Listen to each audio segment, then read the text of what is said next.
Thank you, Susan. Good morning, everyone, and welcome to a snowy Holland, Michigan. Today's course is presented by Jerry Van Weingarten, and we have a very special thing right now. Now they can see you. So we have I have to get over here. That's right. fingers crossed, improve the audio so that our handheld microphone can now be heard by the Zoom community. And I need to just make sure that that is happening right now. Okay. So go ahead. All righty. So once again, welcome to today's presentation by Jerry Van Weingarten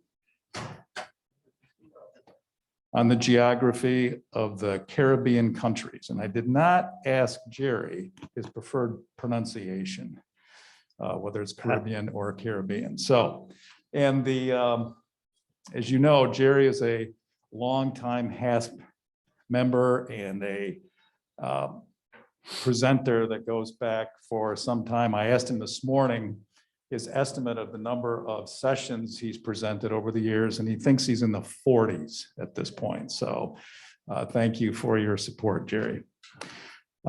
Jerry holds a BA from Calvin College, an MA from the University of Minnesota in geography, an MA from the University of Michigan in education, and a certificate as a specialist in administration from MSU. He's been a K through 12 teacher, the superintendent of Hamilton Community Schools, and a part-time geography instructor at Hope College, Muskegon Community College, Davenport University, Grand Valley State University, and Calvin College. And without further ado, I'll turn it over to Jerry. Thank you, Kim. We'll see if I got it all straight here. Kim is on the science committee and did the introductions here, and I appreciate that. So I guess we can just as well get started with this, and I hope that you understand that. He's made the comment that, how do you pronounce it, Caribbean or Caribbean? Well, either is okay, except, and I can't remember it all the time, one is used as an adjective and the other is used as a noun.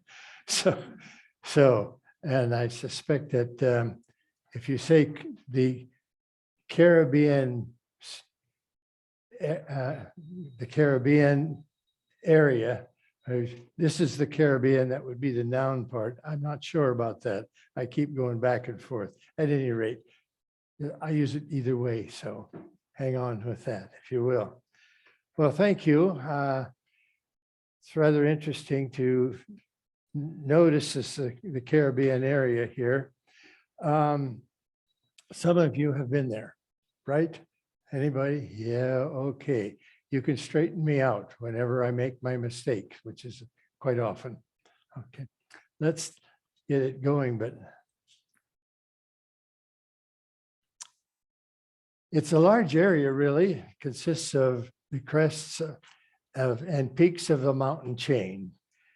7,000 islands in this whole Caribbean area. So we're not going to cover every one, that's for sure. Let's see what we can do with it. We have to go back, though, to many years when the big influence that came into this whole area was that of the Spanish. And if you can take a look at this map, you will see that everything's pretty well covered either by the Spanish as a Spanish territory or as a viceroyalty. At any rate, the impact of the Spanish is very strong in this whole area, all those islands as we go on down the line.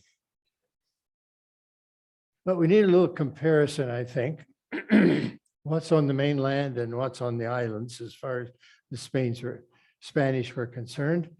Let's just kind of compare them a moment. If you take a look at those in the mainland, of course, that's going to be Mexico and Guatemala and all the others on the mainland.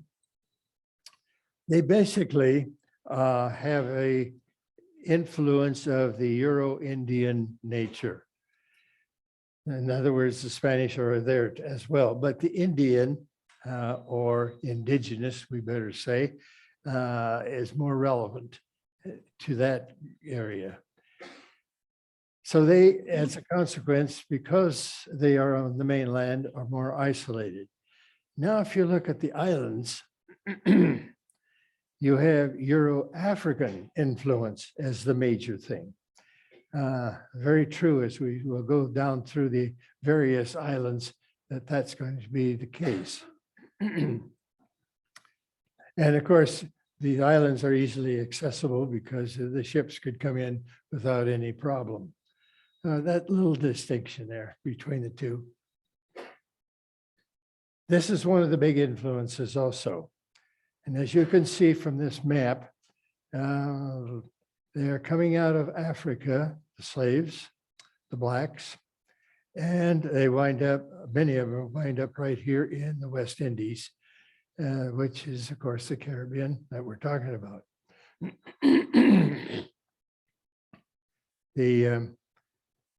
That big influence we will see as we keep on going down the line here.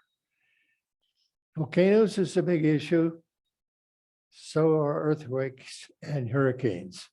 And there'll be examples of that as we go along here. Let's take a brief look at some of the hurricane areas. They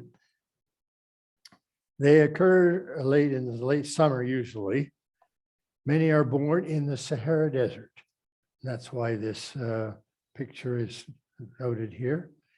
The desert is the hot spot, and the winds move air over the warm Atlantic water, and a tropical depression develops.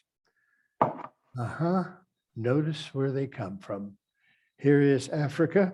The Sahara is right here, as you can see, and it looks like it's leaving the country at that particular point. Well, here's where it originates. Notice there are a couple of different cyclone development areas in Africa, but the one that we're looking at is the one of the Sahel tropical waves. All right, and as it moves across this hot desert, you wind up into the Atlantic Ocean. And notice that there's hot on one side and cold, humid on the other side. So that has to melt somewhat in this circular motion, and they take off across the Atlantic. And as they take off across the Atlantic, they got to wind up somewhere, and they do. Here's some tracks of those. But we're interested in the ones that are hitting this area of the Caribbean, these islands. And we'll see some of the effects of those pretty soon. So that's one aspect. That's the hurricanes. We'll look at the earthquakes pretty soon. Once again, you get a picture. You have a map there that you can follow along with most of this, and I hope that helps. You can refer back to it because it comes off the screen every so often as I move along. Two different aspects of this, divisions anyway, the Greater Antilles and the Lesser Antilles.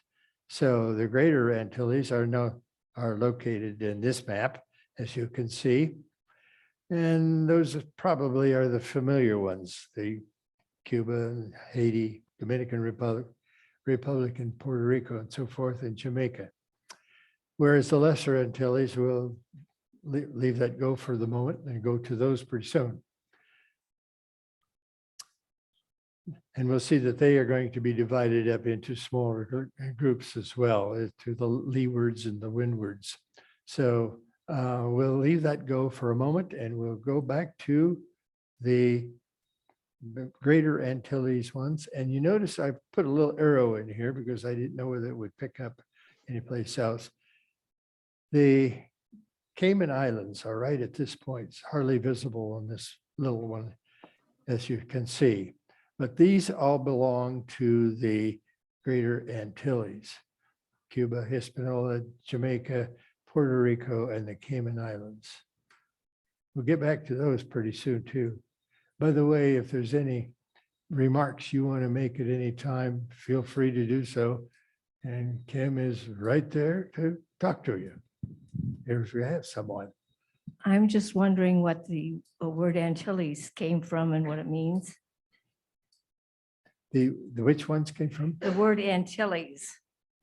Oh, I do not know where that came from. That's a Okay. good question. I do not know. Huh. I hadn't thought about that. Antilles. Anybody have an answer? Usually have somebody in the class who has has something that can find out the. Okay. So we start with Cuba. And notice the faces. Well, multi-ethnic Aboriginals. And Taino and Siboney are the natives that were there in the beginning, and they mixed, of course, with the Spanish. If you look at the faces in here, you can kind of see that mixture all the way through, which is kind of interesting. Comes pretty good on the screen, doesn't it? So it's wonderful that this screen outfit here is so clear. It's great. Used to the one upstairs, and it was much smaller, so you couldn't see it. So this is just great. Again, look at the faces of these girls. Quite a mixture of the local indigenous people, as well as the Spanish. Cuba itself, it's mostly a fertile plain to rolling plains. The tourism is growing, especially the Europeans that are coming. They then, of course, have a separate place as far as a hotel is concerned for the tourists, and they live better in that way. They do have universal health care and some vintage cars. Who's going to tell me what car that is? It must be a Chevy. I think so too. I don't know. Okay, we'll get back to that one again. The Republic of Cuba, again, we just look at this. I have a little arrow here, and the arrow is on the word sun. It's a distinctive music of the Cubans. So sun is one, salsa, rumba, mambo, cha-cha-cha, and of course they got the steel drums. That will come again later on, where we find other steel drums from another area, one of the islands. So sun, what does that mean? It combines the structure and the feel of Spanish, Quechua, and Afro-Cuban music. And here is a group of the players that will entertain you if you are a tourist there. That's not the only place, though. You will see this group also is a Cuban sun group with their various instruments to play that particular type of music. Well, excuse me. A few years ago, there was the 25th anniversary of the Cuban education in the United States, and they were invited, or they at least came to the White House. And that time, in 2015, so it must have been President Obama at that time. So they came to play for them to celebrate that anniversary. Here's a nice steel drum band. I guess it all started with barrels, if you will, that were cut in pieces in order to get some kind of a drum effect. And obviously, these are not old oil barrels. They're pretty nice and new at this point. Santeria is a mix of Yoruba, Christian, and indigenous music. So here they are, very busy playing that for anybody who wants to listen. Now, okay, said that one was a Chevy, maybe. What about this one? Anybody's got an idea? 55 Chevy, okay. Could this be a Ford over here? At any rate, it's old cars, vintage cars. They don't seem to have any new ones to speak of. But notice also there's a revolutionary sign in this picture as well. And that still is, of course, an important part of Cuban culture. Again, same one. Kind of a picture of a Cuban neighborhood, colorful houses. And we get to their food. For hundreds of years, the major food for the people in Cuba and many of the islands there happened to be from the cassava or the yucca root. And it was easy to have those because it grew all year round. And you just go out and pull up a root and process it, and you'd have some food. And of course, you didn't need any refrigeration for that. So the process was easy. There was always some food available there. But you better watch out with this particular root because it had cyanide in it. And as a consequence, you better soak it first and then cook it and ferment to avoid getting sick. Major food for the early inhabitants. And here's a person doing just that. Washing the cassava. You wind up with manioc flour if you like. It removes the linamarian, which is the thing that'll make you sick. And you wind up with some tapioca if you like. Okay. How about this one? Yeah. How many of you have smoked a Cuban cigar?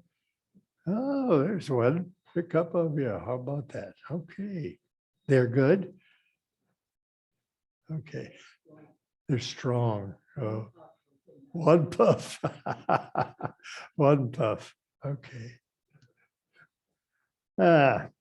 Let's take a look at the religions here just a moment.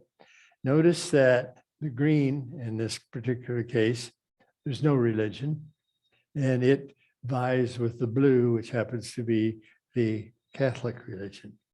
And in between there, you will find some Protestants as well, or just simply the Afro-American type of religion. The self-identified race of 2012 was, at that time, white 64%, black 9%, and mulatto mestizo 27%. So you get a little feel as to what kind of people are there. Now, here we come into what the United States is involved in, something called Guantanamo, which all of you know about. And notice where the American flag is. That's right at this particular point. So what did the United States do? They leased 45 square miles of the land of Cuba to use as a refueling station. This picture can show you a little bit as the harbor. It's quite a large bay area, but the next picture probably shows it better, but it's down in that portion of Cuba. It was a naval station and obviously a very pleasant one, big enough for the large ships to come in. But it also, naval station like this, if it's a United States thing, it's got to have something else rather important. See that down in the corner? You always have to have that, don't you? It's McDonald's station. Just a late history on this. 91 detainees were left as of 2010. 49 was left as of February 21. And the latest that I could find, 39 detainees left that were left as of November. So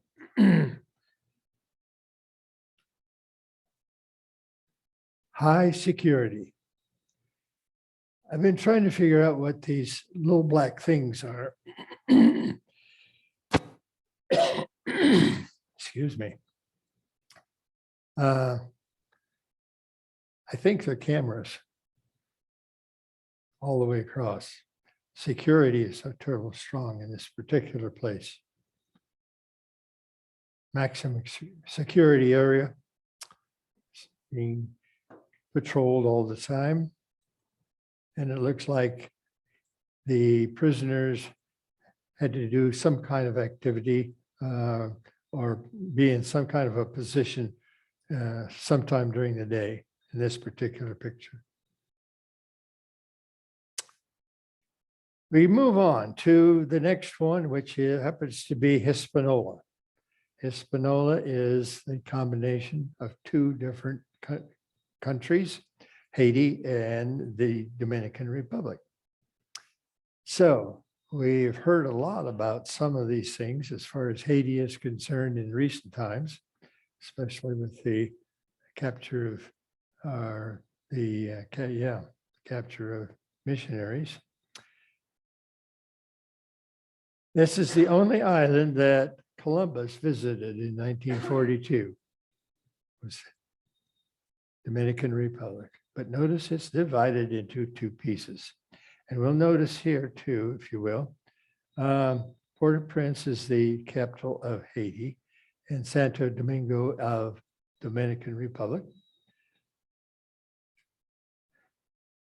This is the area that showed up as a major earthquake. There are a couple different ones. I think this is the 2010 one, and there's been a more recent one, but almost in the same place. You will notice they are in this peninsula that goes on out from the major part of Haiti. And again, this will show it again. And if you want to know the name of the fault, there it is. Equinillo Pantine Garden Fault. Something you always wanted to know? I didn't think so. At least the fault runs right straight through it.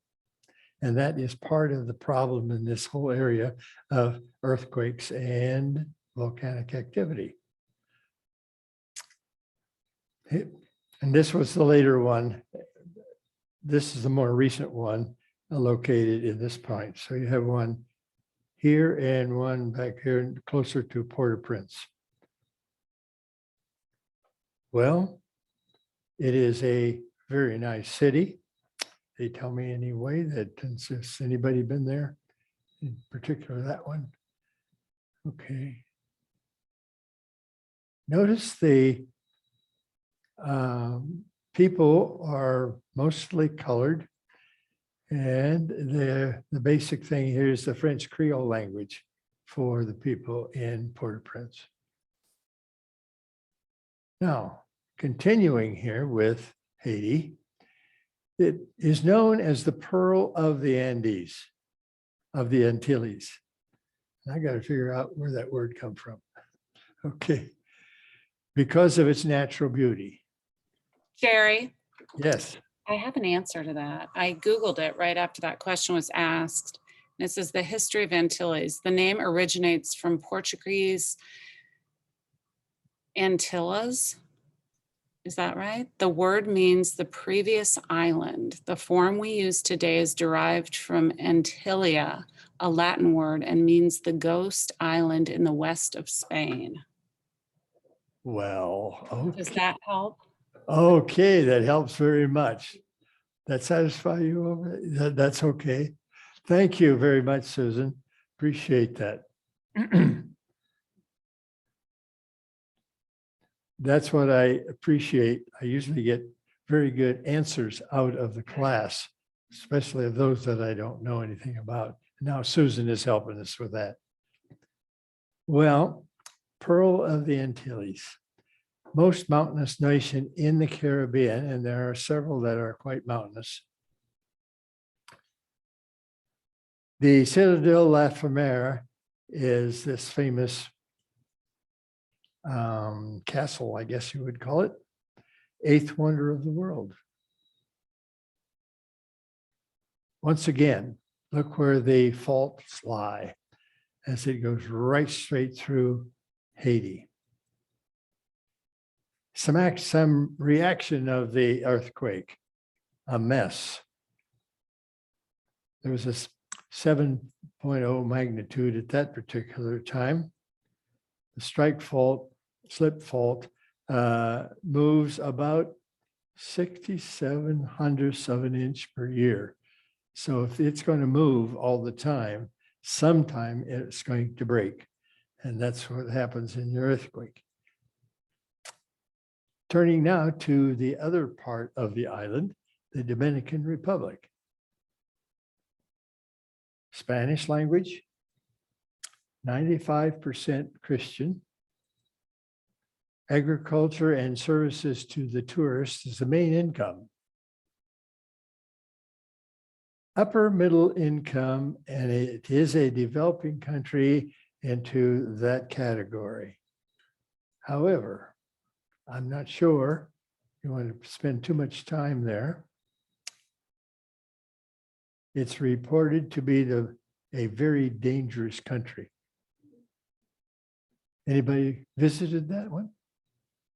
You're here, so must have not been. One of the most murderous countries in the world. In 2016, this is just kind of a little bit of examples all the way through. 1,600 homicides. And got a little bit less in 2017 with 1,500. And they're gradually decreasing in 2018. And I do not have the figure for today. So maybe they're getting better. But the local police there expect bribes. They are known to use excessive force. And their warning is, don't be a big shot.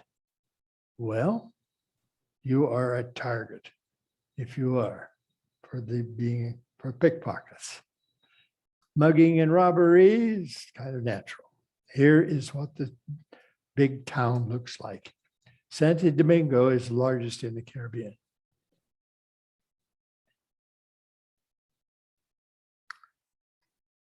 Kind of a neat picture of the people, mostly the kids here, this Dominican students and teachers, 73% racially mixed. I guess that's not surprising. 16% are white and 11% are black, categorized in that way. And whether they are totally white is a good question too, or totally black. Seems to be a lot of mixture going on. Puerto Rico. Oh, we're moving to the next one in the Greater Antilles. This archipelago, the main island and several smaller ones are all part of Puerto Rico and of course, part of the United States. It's the island of Enchantment. Next to it, it has a name for a giant trench. You know, almost everyone knows about the trench, the Marianas Trench in the Pacific. Well, this one is in the Atlantic, and it's the deepest one in the Atlantic, this trench, 27,000 feet deep.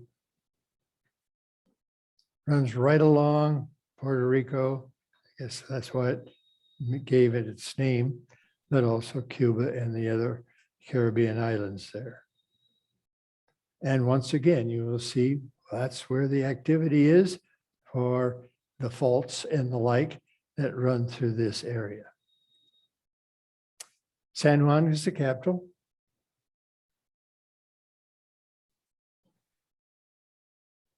If you look at the United States, 1.5% of the US population is from Puerto Rico originally. Most live in the New York Bronx.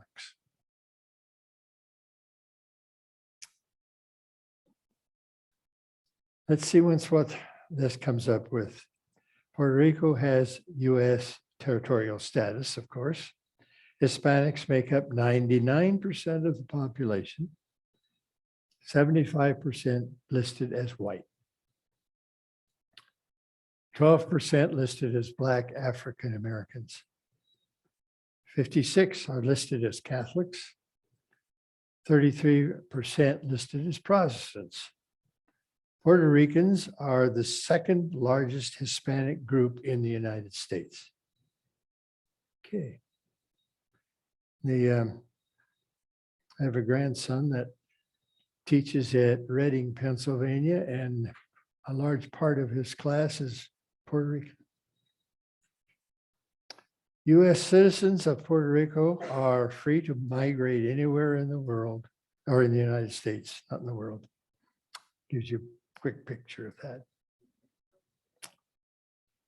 Okay, we've got another question, and Kim is right there.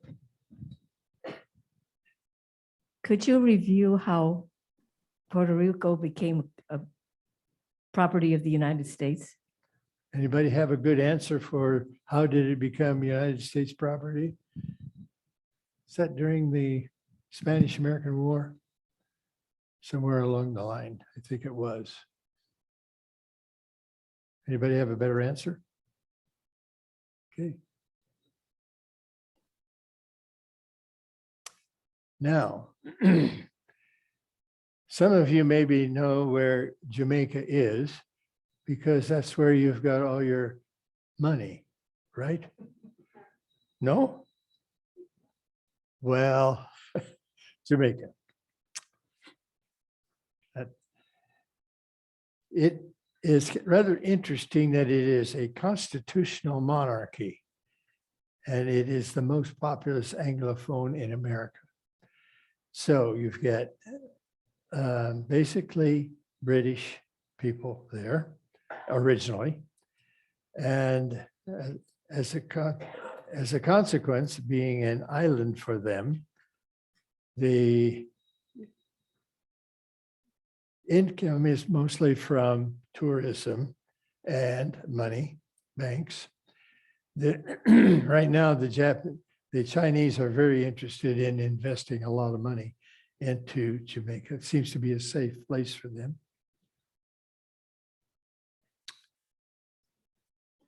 A nice place to vacation. The Dunn's River Falls are in Jamaica. 91% are Black. And it gives you a feeling here, the New York City foreign-born people, Jamaicans settled in the South Bronx. And you will notice that the little gray here is 6% are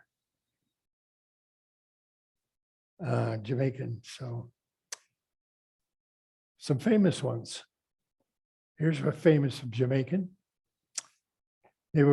Some of these were born, or they were born of parents that were originally from Jamaica, living in the Jamaica area of New York, called Jamaica. So this was one of them. Colin Powell was certainly one of them. But that's not all. Here's some other famous ones, Jamaicans.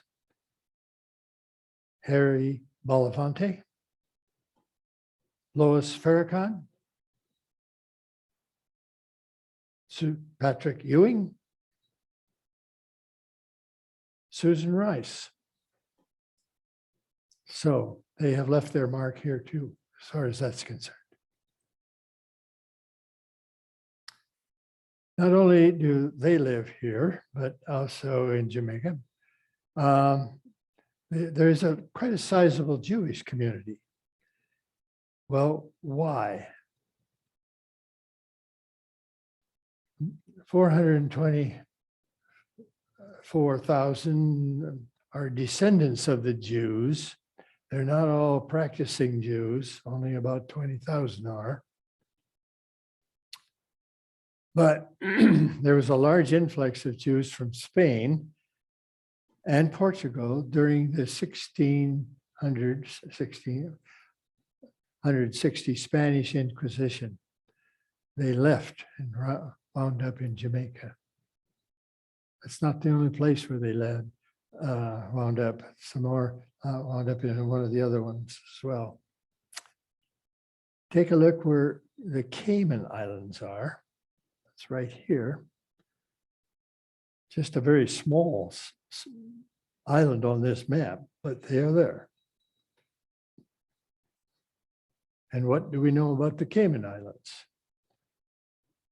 Now, that's where the rest of you have your money, right? If you have any money out there anyway. The British Overseas Territory, descendants of African slaves and English owners. Well, there's a history here. The Caymans rescued the crews of a group of merchant ships stuck on the nearby reef. They were so much appreciated by the King of England, King George III, that he rewarded the island with a promise never to introduce taxes.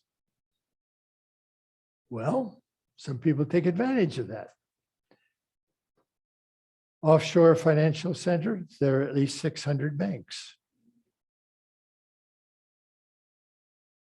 Here's one, Butterfield Bank in Georgetown. Popular tax haven. No income tax, no capital gains tax, no wealth tax. Christianity with all that? Very religious. Okay, that's Cayman. Nice place to live. You know, notice the climate kind of shows up in this picture. It's just kind of nice. There's part of one of their squares, Hero Square, which is a memorial to a number of soldiers and the like. The top one here is a typical residence, but they also have a university there, the St. Matthew's University. That's the part of the Caymans. Oh.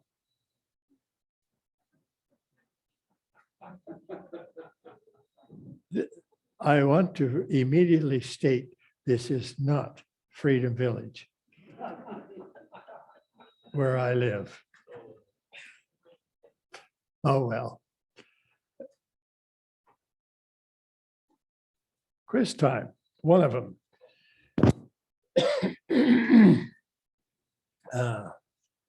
Okay, want some answers? All right.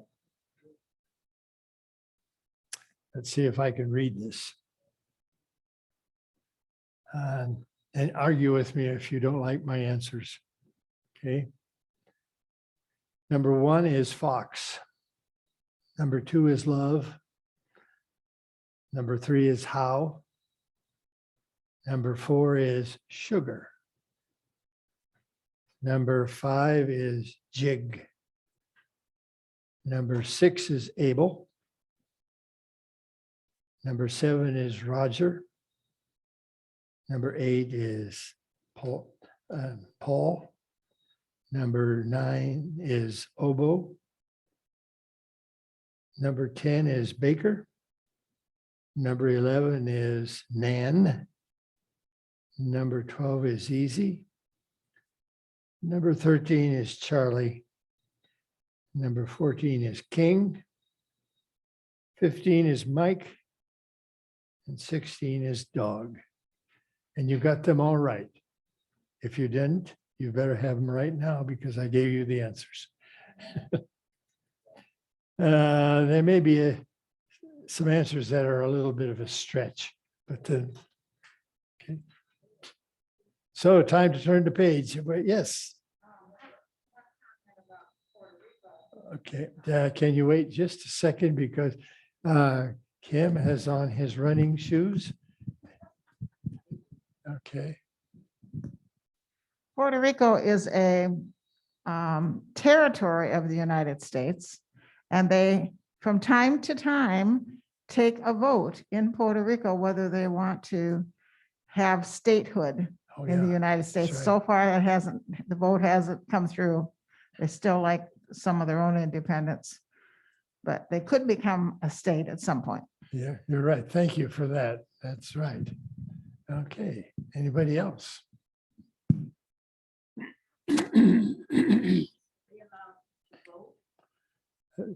Yes, they certainly may vote, right? Yeah, that was the question. Yeah. They vote in the national elections as well.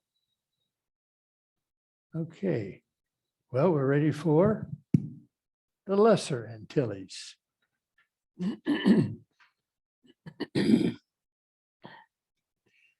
Okay, take a look at the top there. We'll look at the Virgin Islands, US and British. We'll take a look at those.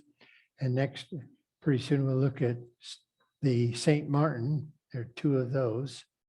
So here we have a group called the Leeward Islands. And the Windward Islands, another group, and of course down here we have the Leeward Antilles. So we'll kind of work through those in this next little group. So you got your quiz turned to the opposite side, so here you go. The Leeward Islands of the Lesser Islands. Okay, U.S. Virgin Islands and the British Virgin Islands. Notice the line that goes through here separates the 2. The US here has St. Thomas, St. John, Water Island. Well, the British have at least 50 of them over here. We're going to look at St. Thomas here for a little bit.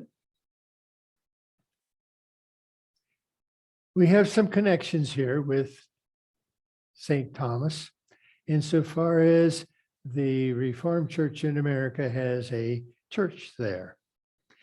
And one of our residents at Freedom Village, anyway, has a son that is the minister there. So we'll take a look at their church. That's the son and his wife and daughter, the Nevils. So that's the church on St. Thomas. Little picture here of the St. Thomas area. Notice once again, it's a beautiful Caribbean area. Danish architecture. The company supplied convicts and slaves for plantations. That's not such a nice memory of those people. But it has some famous places here. African Caribbean heritage. Notice this one Blackbird's castle here. Tourism is important for them, rum manufacturing, and Spanish language. That gives you a little idea of St. Thomas. Rather interesting, along with St. Thomas, there is an island called St. Croix. St. Croix in that same area. And St. Croix has two bays that are bioluminescence. And maybe you're familiar with that and maybe you have seen it, but it occurs in their bays that it turns blue. And it turns blue because of this little guy up there in the corner. Show you the firefly up here, and it will turn the area blue like it is down in the lower corner here. This is what the little firefly looks like. And if you'd like to have his Latin name, there it is. Lucie. But that's the one that shows up in this way, in the harbor, in the bay, which is amazing.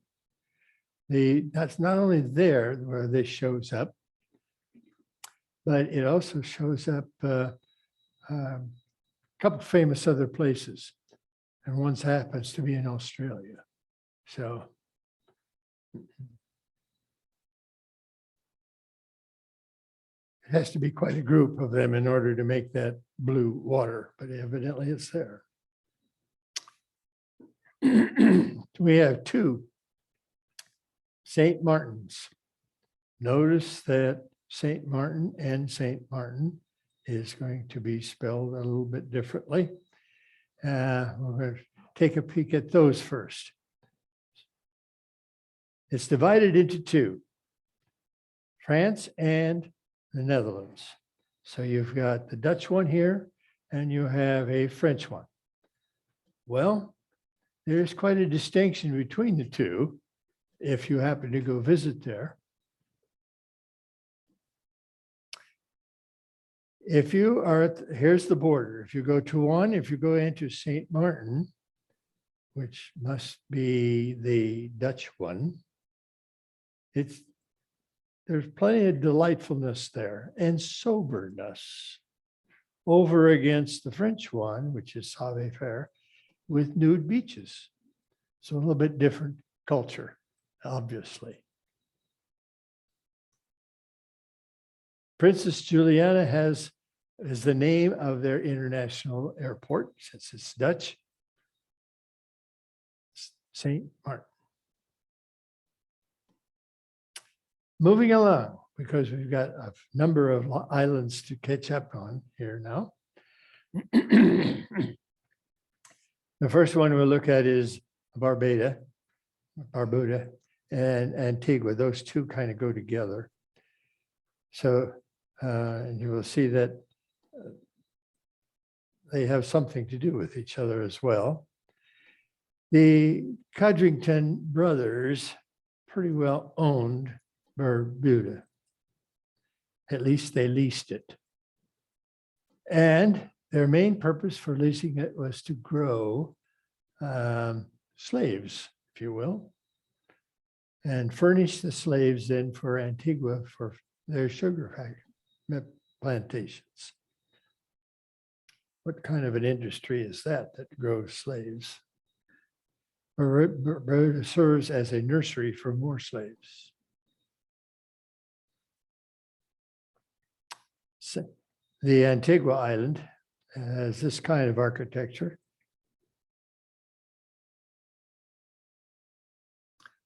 Two other little islands that we'll look at them for a moment. St. Kitts and Nevis, also part of this group.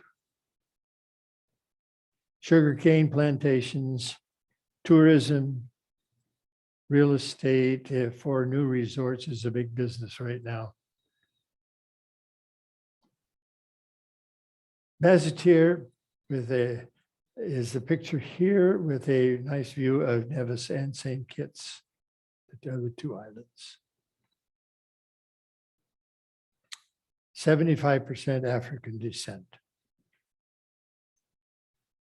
We're moving to now another one, Montserrat.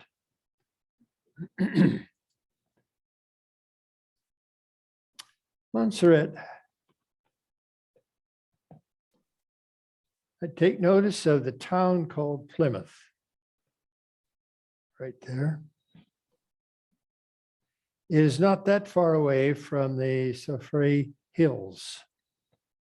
Well, the Sulphur Hills erupted back in 1995, and that's a good picture of that eruption at that point.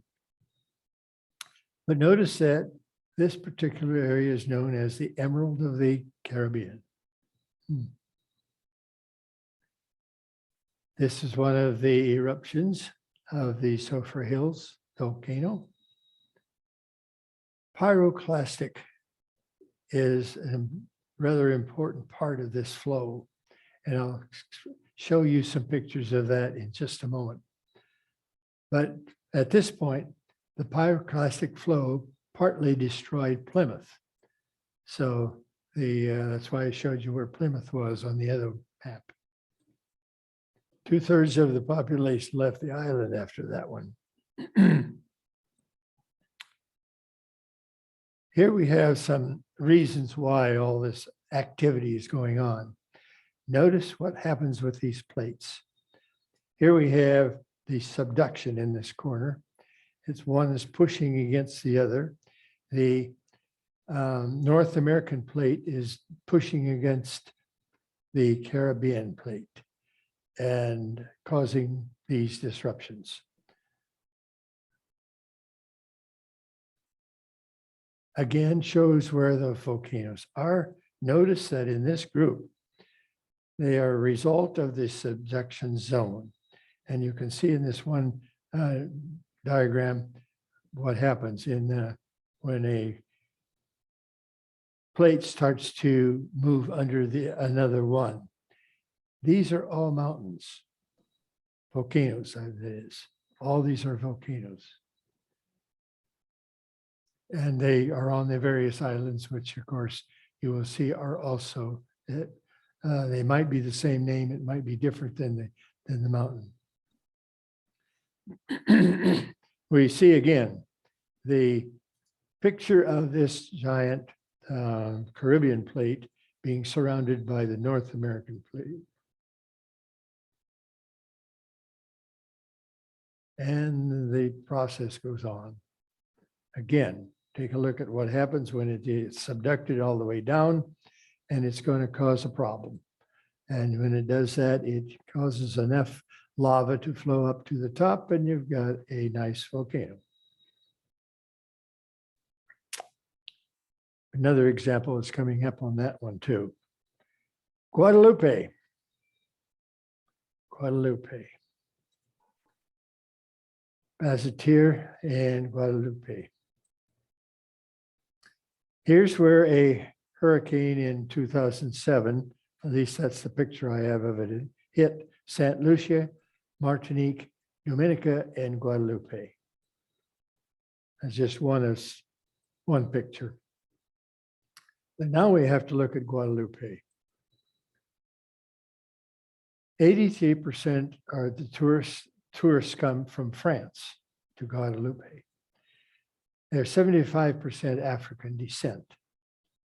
So that is important to the French community. They seem to like this particular island. The nature island of the Caribbean is the Dominica. Spectacular, lush, varied flora and fauna. One of the most mountainous in the Caribbean. See, some are more than others, but this is one of the more. One of the towns of the Dominica is Rousseau, and this gives you a quick picture of that particular capital of that town, of that island. Now, Martinique, another one. And I want to point out with this little arrow up here, something called Mount Pelée. Mount Pelée is up in this particular, just below it is Saint Pierre, the town. Well, something happened to that area. Once again, I'm showing it where it is on this island. Top one is Mount Pelée right here, and St. Pierre. Well, what did happen? In 1902, Nuit Ardente, which is a term for burning cloud. We'll look at that one again. It's pyroclastic. A pyroclastic that can flow out of a volcano. Look at this. 1,830 degrees Fahrenheit. It is a hot one, truly. And it moves 450 miles per hour. So get out of its way if you were near close. But what happened here when Mount Pelée interrupted in 1902, 20 ships in the bay area were capsized that were located in the harbor anyway. Just 2 or 3 people survived. They're not sure about one. That's why it's 2 or 3. A shoemaker, a little girl, and a prisoner. The prisoner was in the dungeon cell, and this hot blast went right straight over it, and he was safe because he was in a dungeon.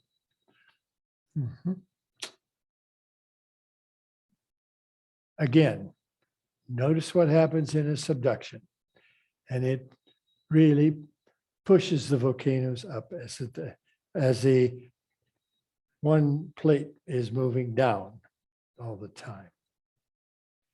Now we get a picture of Mount Pelée. Notice that when it pushes up and it starts to come down, this Nuit Ardentes, which is that pyroclastic flow, it is really moving down fast, okay? Now here is a picture of it, but not as a pyroclastic flow at this point. It's just erupting. Evidently, they didn't have nobody's had a picture of it actually happening with a pyroclastic flow at that particular time, 1902. So as a consequence, I pulled up another picture that I'll show you in just a moment what that looks like. Here we have St. Pierre down here, the city, and Mount Pelée up here, being nice and quiet at this point. Now, I went to the Philippines for a picture of the Pinatubo, which is not too long ago, and that is a picture of one of those pyroclastic flows. It is moving, and it is hot. So, one of the Nuit Ardentes. Really quite something. So you get a little feel then for the fastness of one of those pyroclastic flows. It's really something. Today it looks like this. Pelée is bold, and St. Pierre, they kind of come back again, I guess. I've got a few things down there, a few buildings.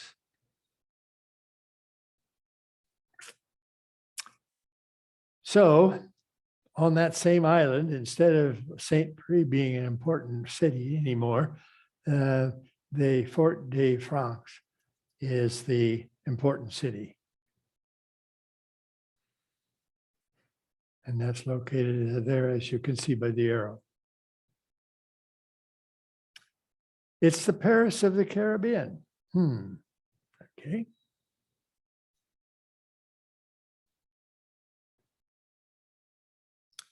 Since that is the capital, it oversees the Department of the Martinique. It became important after Mount Pelée was destroyed. Free trade, export tropical fruits and rum, and a popular tourist city. St. Lucia. Again, see where it is on your map? St. Lucia. Well, St. Lucia, we'll see in a moment where it got its name. British and French, 1979, it became its independent sovereign. It does its offshore banking. Once again, there's another island that will take care of that. Tourism. And the dry season is during December through May, makes it a very pleasant island to visit. How did it get its name? Right here. The French gave the island the name of Saint Lucia, the saint that was martyred during the Diocletian persecution. And that shows you the judge here is sentencing her to death.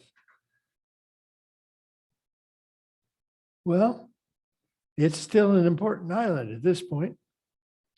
Cricket is a very popular sport for them, and notice the stadium that they have for cricket.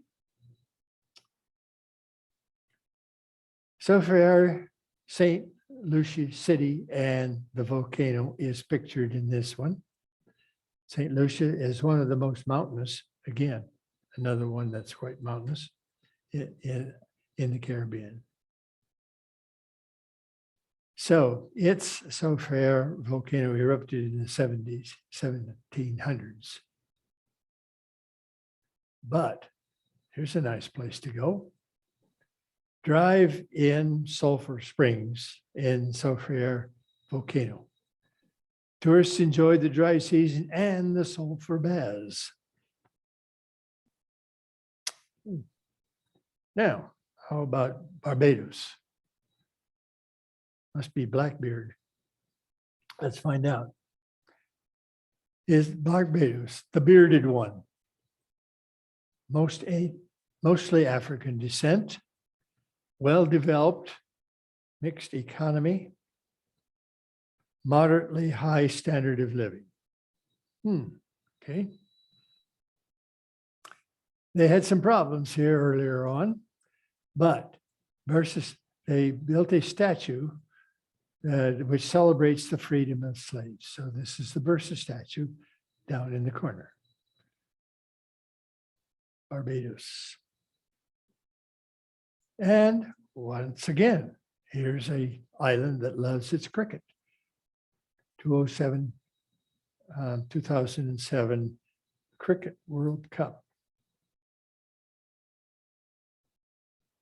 It's located on a subduction zone. It's composed of about 100 feet of coral.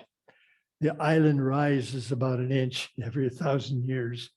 So it's a slow rise, but it's there. Many caves in limestone because of all this coral. It lies on the accretionary zone up here. And there's one of the caves.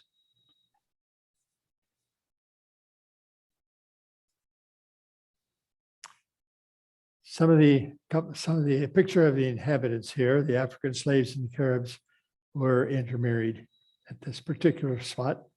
And here are 3 examples. St. Vincent and their grenadines. Partially submerged volcanic mountains is what they are. There's a whole bunch of them, lots of them. Densely populated. The island chain has 600 islands. So as you can see, they're not all pictured in this map.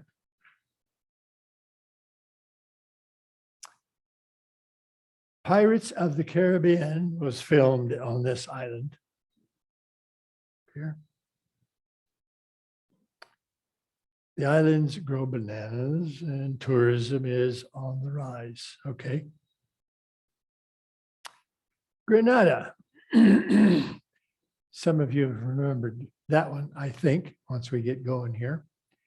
Grenada.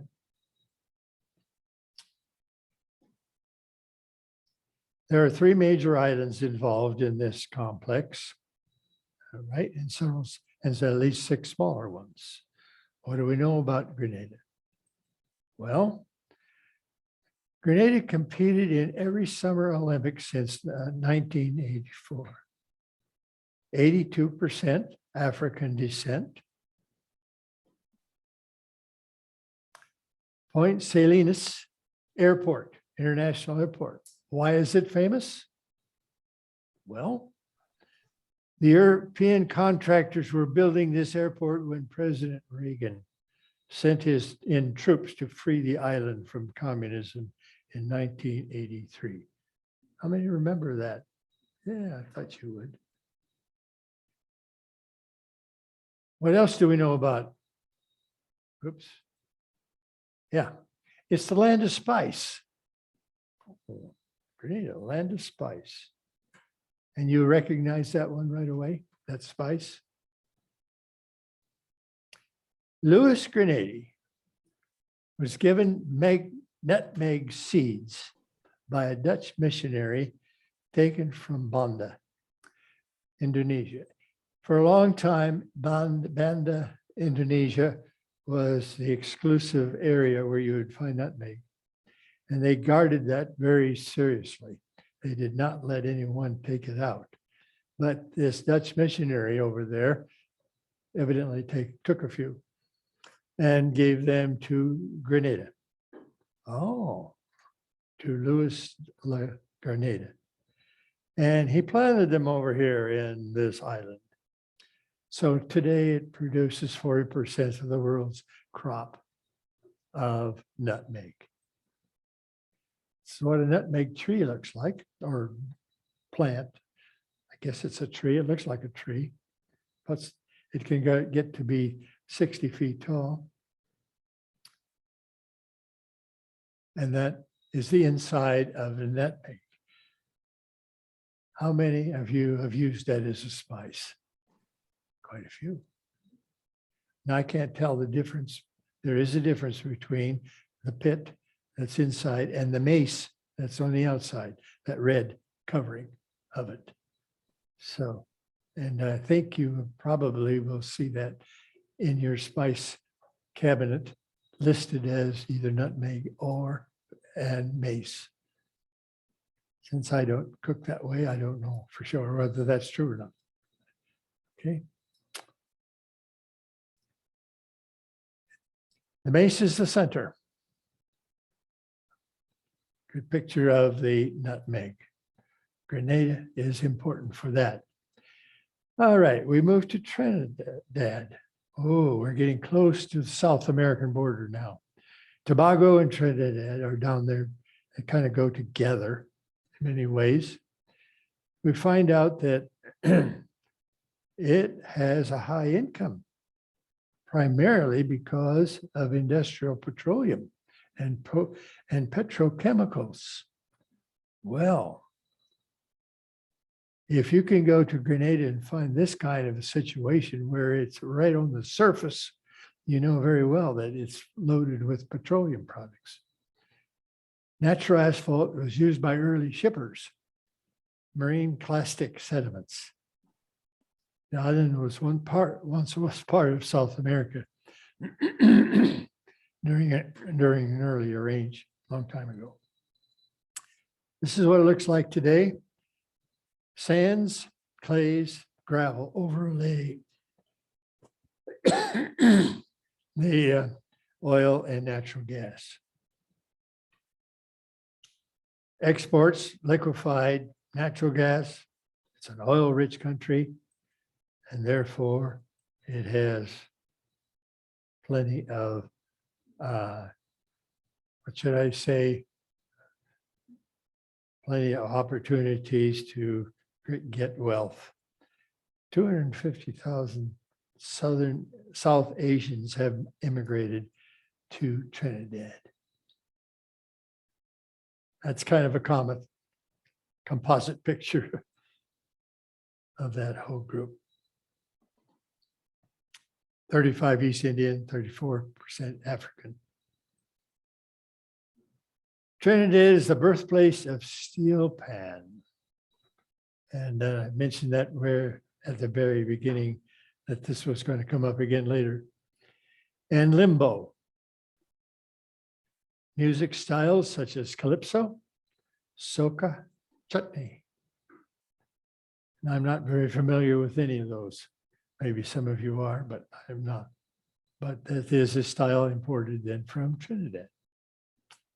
And they're nice steel pans. Just a quick look at the Kingdom of the Netherlands. We have ABC countries, Aruba, Bonaire, and Curacao. And then you have St. Martin's way up there in the corner, St.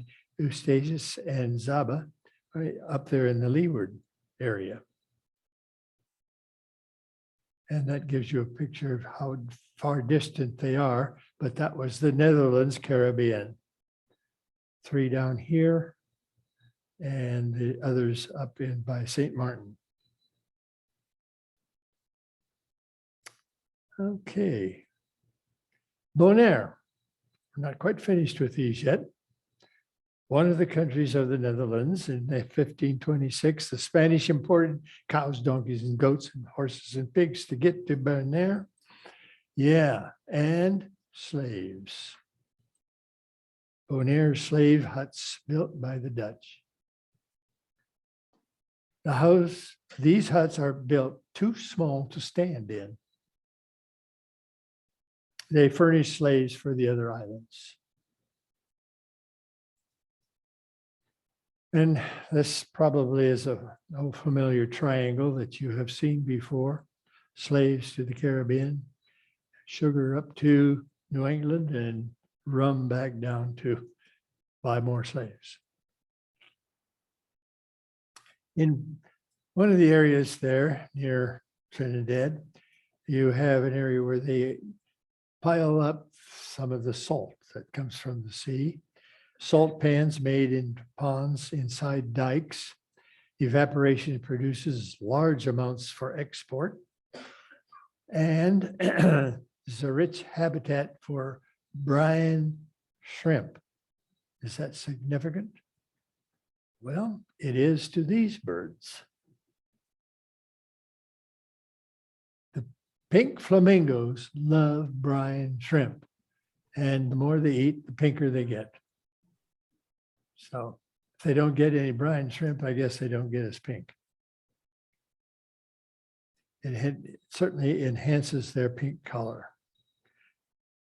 Diver's Paradise is Bonaire. Yeah, you can go down there and really enjoy the coral on the bottom.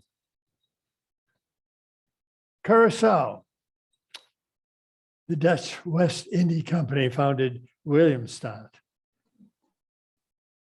Good harbor, ideal for trade and piracy. Trade and piracy. Okay. Shell Oil Company built this thing. Corporate haven, commercial banking, and legally regulated prostitution. That sound like the Dutch?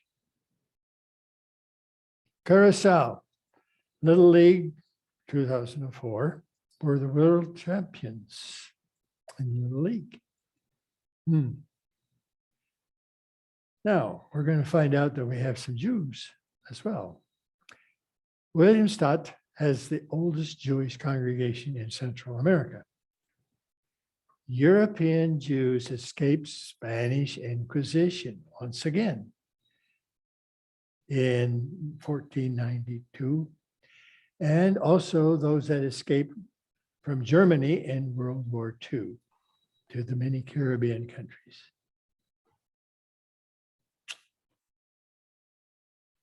Well, we're down to Aruba.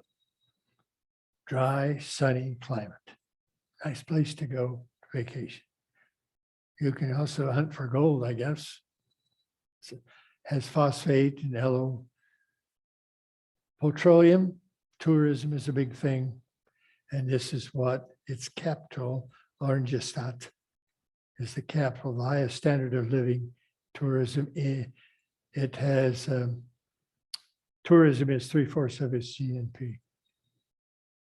Right. And that's it.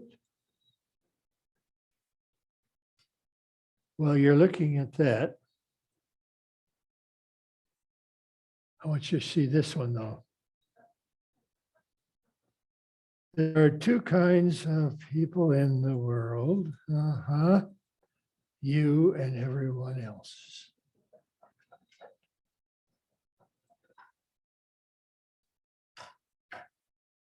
All right. Now you're all ready for the answers of the quiz. Okay.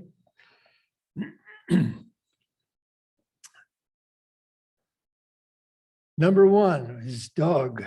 Number two, king. Number three is easy. Number four, love. Number five, oboe. Number six, Mike. Number seven, Peter. Number eight, Charlie. Number nine, Roger. Number 10, Fox. Number 11, Sugar. Number 12, Baker. Number 13, How. Number 14, Tara. Number 15, Abel. Number 16, Nan. Number 17, Jake. It's kind of small one here and I hesitated. I think I got them all right. And you got them all right too? Okay. Anybody want to comment? They've been to some of these islands? Anybody? Usually I find somebody. No one's been to the islands here. Oh, we've got some people that have been there. If you're at home and want to unmute yourself, you may. I went zip lining on one of the islands. Oh, you went zip island. Oh my, okay. Which island? I think it was Puerto Rico. Okay, all right, interesting, interesting. Yeah, there we go. First of all, I'd just like to thank you for the amount of effort and research that goes into putting a program like this together. I think we should thank him. Don't you? It's just amazing work that you do every time. And we're grateful. So thank you so much. I had the pleasure of being part of a people-to-people study group of science educators to Cuba right after President Obama began to normalize relations there. And it was a fascinating experience. The level of poverty is really amazing. We had a tour guide that was with us the whole time. We were there 8 days. And she was very proud to show us her little booklet that looked a little bit like a passport with more pages. And in it, it said all the stuff that the government is going to give you monthly in terms of food. Unfortunately, she didn't tell us this, but the other people that we interacted with did. They give you almost none of that. One of our people became ill with a stomach problem, and we went looking for some medicine, and we found a pharmacy type place, and it had wrist guards and knee braces and that sort of thing. It had no pharmaceuticals whatsoever. We took with us a number of different things to give to the various people that we met with while we were part of this group. And we took a whole bunch of over-the-counter medicines because they have such a hard time getting medicines. And the day before we started going out around the country, we divided these into bags. And there were other things in those bags as well, books that people on their trip had written and stuff like that. And one of the ladies in the hotel where we were saw us doing this, and she saw the medicines. And she wanted to know if she could get part of the medicines because it was unavailable to her. Later, secretly, the gal who had been our guide, who was really a fabulous guide and stuck to the Communist Party line the whole time. But she went to our group leader sort of secretly asking if she could get hemorrhoid medicine for her mother because her mother had been suffering for a long time with hemorrhoids and it was unavailable. But they certainly do have an amazing agricultural system. And one of the most interesting things was going to their urban gardens, which are massive, extremely well put together. And they harvest stuff every day because of the climate, there's stuff growing all the time. And people come and pick up vegetables there, depending on what's in season at that time. We went to 2 or 3 different government buildings that were like the Ministry of Education and the Ministry of Agriculture and things like that. They were all in large homes that had belonged to people who fled the island when the communists took over. And they were just in terrible disrepair. It was hard to imagine that they were really a government building. But the people were extremely friendly and they loved Americans. They all wanted to come up and talk to us. And the most amazing thing was the music. We had music Yeah. almost Oh, every yeah. night. We went out someplace to the music. It was just sensational. So if you ever have a chance to go to Cuba, it's a Yeah. wonderful place and the people are wonderful. Hey, really, thank you for that. That's great. Wonderful. Anybody else have some stories they want to tell? We'd be happy to hear One of the that. places that you kind of skipped over was St. John's. And that has the most beautiful beach you've ever wanted to do any snorkeling in. That's where you got your tan? Okay. Yeah. Anybody else? Well, appreciate that very much. Thank you. It's been a real pleasure for me. So, Susan, any comments from Zoom? No, thank you for asking. I don't have anything in Zoom, but we would also, from the whole Zoom community and me, thank you so much for your contributions. We just appreciate all your gifts and sharing them with us. So thank you. And with that, I shall close the class. Everybody okay, have a you're good most day. welcome. Thank you. Thank you. Great class. All right, great.